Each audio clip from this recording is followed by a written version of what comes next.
tarde, diamante. Já tô aqui no meu cafezinho e eu vim trazer para vocês uma passagem bíblica, um personagem, na verdade, que fala muito sobre a aparência. Eu tava meditando nesse texto ontem. Eu tenho feito a leitura de 2 Samuel agora.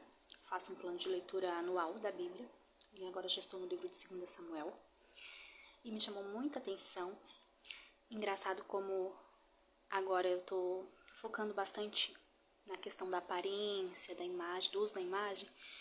E durante a leitura bíblica tem me saltado aos olhos mesmo, chamado muita atenção alguns aspectos relacionados a isso. E eu tenho anotado para trazer aqui para vocês. Então, eu vou compartilhar um pouquinho com você aqui sobre o Absalão, filho do rei Davi. E uma coisa que muitas vezes nós temos uma ideia errada sobre o que a Bíblia fala, sobre a beleza. Provavelmente pessoas que não leem, né, e vão disseminando isso, como se a Bíblia fosse contra a beleza, contra a aparência, contra se arrumar. E sabia que a Bíblia trata a beleza como um dom de Deus? Realmente. A beleza não tem a ver com vaidade, com só o externo. A Bíblia trata a beleza como algo que é dado por Deus. A gente vem tratando aqui que os atributos da criação, a obra de Deus, é algo belo, algo que ele fez com esmero, com capricho, né? E a beleza realmente está associada a isso. E muitas vezes a visão das pessoas é que não, que Deus é contra as mulheres se arrumarem até. Tem igrejas, né, que pregam isso, que o contrário do belo, da beleza, de se arrumar seria a humildade, que a gente tem que preservar pela humildade e nem se arrumar, nem cortar a unha, se arrumar, cortar cabelo, né? E isso está totalmente equivocado mesmo. A Bíblia fala que o coração alegre formoseia o rosto. Então, está relacionado o belo, a beleza, com o nosso interior. Toquei no microfone aqui. Com o nosso interior, com a nossa beleza interna.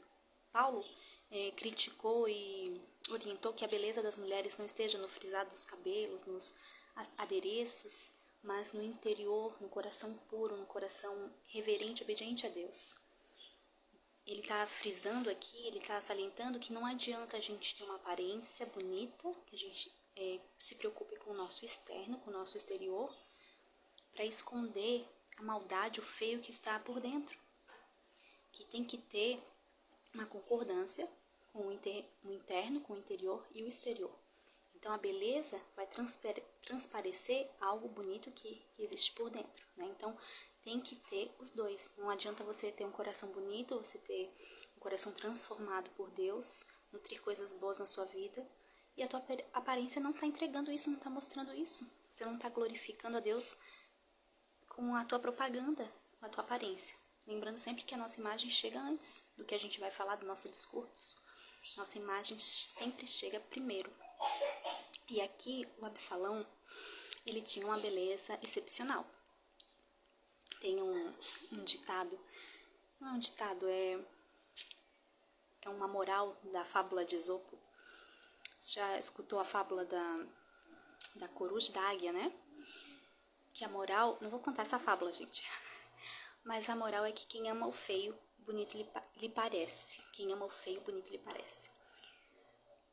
E aqui entraria, talvez, a gente ter o cuidado de não tornar a beleza subjetiva, relativa. Porque muita gente fala, depende. Não quer dizer que se eu gosto, é bonito pra mim e não é bonito pra você. Tem a questão da afeição, do gosto, não propriamente da beleza, porque a beleza tem padrões. Tem padrões de harmonia, de ordem. É isso que é o belo, o que para os nossos olhos, para nossa percepção, passa ordem, passa leveza, tem uma estrutura, tem uma definição para o que é o belo e para o que é o feio. Mas o gosto é diferente. Você pode tolerar, por exemplo, nesse sentido de quem ama o feio, bonito lhe parece, você pode tolerar uma imperfeição na aparência, né? Não tem uma perfeição, uma beleza tão extraordinária na aparência, mas porque você vê beleza em outros aspectos, no jeito da pessoa, na forma da pessoa falar, de te tratar, nas atitudes. Você vai ver beleza nas atitudes, na forma da pessoa ser. Então, não podemos relativizar também a beleza. Você vai, talvez, não priorizar a beleza externa, a beleza do rosto, vamos dizer assim, mas porque você está valorizando outros pontos em que há beleza. E aí, nesse sentido, quem ama o feio, bonito lhe parece. Mas a beleza tem um padrão e tem pessoas que têm muito mais beleza, que é o caso do Absalão aqui. Ele era muito bonito. Se você tem a Bíblia, abre em 2 Samuel 14, versículo 25, diz assim: Em todo Israel não havia homem tão elogiado por sua beleza como Absalão. Da cabeça aos pés não havia nele nenhum defeito. Olha só. Então, beleza não tem a ver... ela não pode haver defeito. Isso é uma definição de beleza. Então, ele não tinha nenhum defeito. Ele era perfeito na sua aparência. Sempre que o cabelo lhe ficava pesado demais, ele o cortava e o pesava.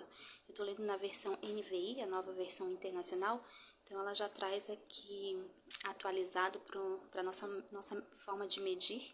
Diz que quando ele cortava e pesava eram 2,4 kg, segundo os padrões do rei. Em outras bíblias, outras versões, seria 200 ciclos. Um ciclo equivalia a 12 gramas. Então, olha só como ele tinha um cabelão, né? E era pesado o cabelo dele. E aqui no 27 diz que ele teve 3 filhos e uma filha chamada Tamar, que se tornou uma linda mulher. Aí é uma outra história. Ele botou para homenagear a irmã dele, Tamar. Mas veja assim como ele era um homem lindo e elogiado pela sua beleza. Ele chamava a atenção. E ele vai usar isso ao seu favor. Ele teve muitos conflitos com o seu pai, Davi, e ele faz uma conspiração. Ele resolve tentar tomar o trono de Davi. E aí no versículo 15, relata como ele usou essa conspiração, como foi a estratégia dele. É isso que eu quero trazer aqui, a nossa imagem aliada à estratégia. Algum tempo depois, Absalão adquiriu uma carruagem, cavalos e uma escolta de 50 homens. E ele se levantava cedo e ficava junto ao caminho que levava à porta da cidade. Sempre que alguém trazia uma causa para ser decidida pelo rei, Absalão o chamava e perguntava de que cidade vinha. A pessoa respondia que era de uma das tribos de Israel, e Absalão dizia: a sua causa é válida e legítima, mas não há nenhum representante do rei para ouvi-lo. E ele acrescentava: quem me dera ser designado juiz dessa terra? Todos os que tivessem uma causa ou uma questão legal viriam a mim, e eu lhes faria justiça. Então ele dava atenção, ele prestava atenção, ouvia, recebia as pessoas ali. E ele fala assim: que pena que ninguém vai te ouvir ali. Não tem nenhum representante do rei para te ouvir, mas se eu fosse esse representante, causas como essa eu ia fazer justiça. Então ele ia ganhando, se conectando com as pessoas e ganhando a confiança das pessoas. E aí o versículo 5 diz: e sempre que alguém se aproximava dele para prostrar-se em sinal de respeito, porque ele era o filho do rei Davi, Absalão estendia a mão, abraçava-o e beijava-o. Bah, que político, hein? Absalão agia assim com todos os israelitas que vinham pedir que o rei lhe fizesse justiça. Assim ele foi conquistando a lealdade dos homens de Israel. Então, olha só, ele define um posicionamento, ele tem uma postura com uma intenção. Ele está vendo lá na frente. O pai dele já é velho, o rei Davi já era velho. E ele tinha outros irmãos que poderiam ser reis. Inclusive, o escolhido por Deus era Salomão, para suceder o trono de Davi. E aqui ele está com um problema de relacionamento com Davi também, problemas de falta de perdão. E ele decide, então, adiantar as coisas. Não vai esperar Davi morrer para ver quem vai ficar com o trono. Ele começa a agir de cada vez. Já que ele era privilegiado, ele tinha a imagem, a aparência ao seu favor, ele começa lá de baixo, com os súditos, com as pessoas. tratar bem as pessoas, agir com uma falsa humildade, uma falsa modéstia aqui, né? Bem político mesmo. Vai lá, tá no comício, campanha, eleição, vem o político, pega uma criancinha, abraça. Então, Absalão era esse. Não precisa se prostrar, eu sou como você, vem aqui me dar um abraço, me dar um beijo, imagina. Isso trazia proximidade, conexão com as pessoas. Então começaram a admirar Salomão, a amar Salomão, e sim, esse vai ser o novo rei. Ele conseguiu conquistar muitas pessoas, muitos ficaram do lado dele, quando ele então conspira e resolve tomar o trono do seu pai. Mas a gente pode aprender com a estratégia de Absalão, embora aqui as suas motivações sejam erradas, ele foi bastante astuto, e a gente pode aprender com essa estratégia, com essa ação de Absalão, para usar a nosso favor e usar para o bem também. Veja como ele teve paciência e como ele buscou conquistar, cativar as pessoas com a sua atitude. E claro que a sua imagem, a sua aparência facilitava isso, porque o que é belo nos atrai, nos encanta. Então ele tinha uma postura, ele tinha uma imagem impactante, atraente, algo que conectava com os outros. E as suas atitudes também. Ao invés da beleza dele só afastar, porque nossa, que lindo, inacessível, né? Inalcançável, não. Ele se aproximava das pessoas. Ele estendia a mão, o abraço, ouvia. Olha só que interessante. Você quer se conectar com as pessoas, você quer gerar conexão, relacionamento? Pare para ouvir as pessoas. Dê atenção a elas. Isso tá em falta hoje. Todo mundo quer ter voz, todo mundo quer falar, mas ninguém quer parar para ouvir, para escutar. Então, se você parar para escutar, você já está na frente. E isso não é de hoje, na verdade. Vê lá na época do rei Davi Salomão, muitas pessoas com causas para serem resolvidas, muitas pessoas que não tinham ninguém que as ouvisse. E Absalão percebe isso e se coloca naquele lugar. Eu vou te ouvir. Ele não podia resolver nada, ele não era um representante do rei, ele era um filho do rei. Ele tinha uma postura, ele se posicionou.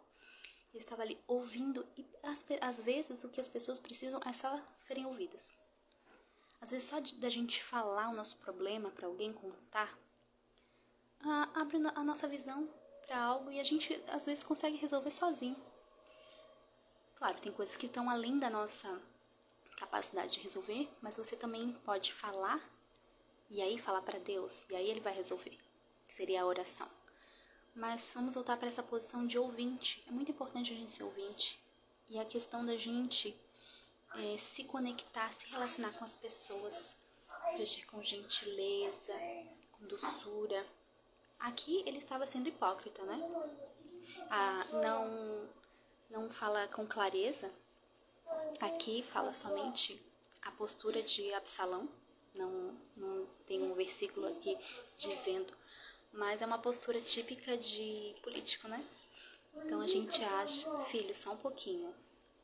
Então aqui a gente sabe que ele está agindo com hipocrisia, com o objetivo de ganhar fãs, seguidores.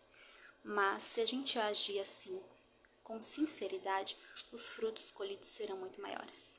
Então agora eu vou ter que ligar para a avó. Vou deixar essa reflexão com você aqui, 2 Samuel 14:15. Como você pode usar a sua aparência e também estratégias. Se posicionar, como se portar, usar a sua imagem ao seu favor. É isso, diamante.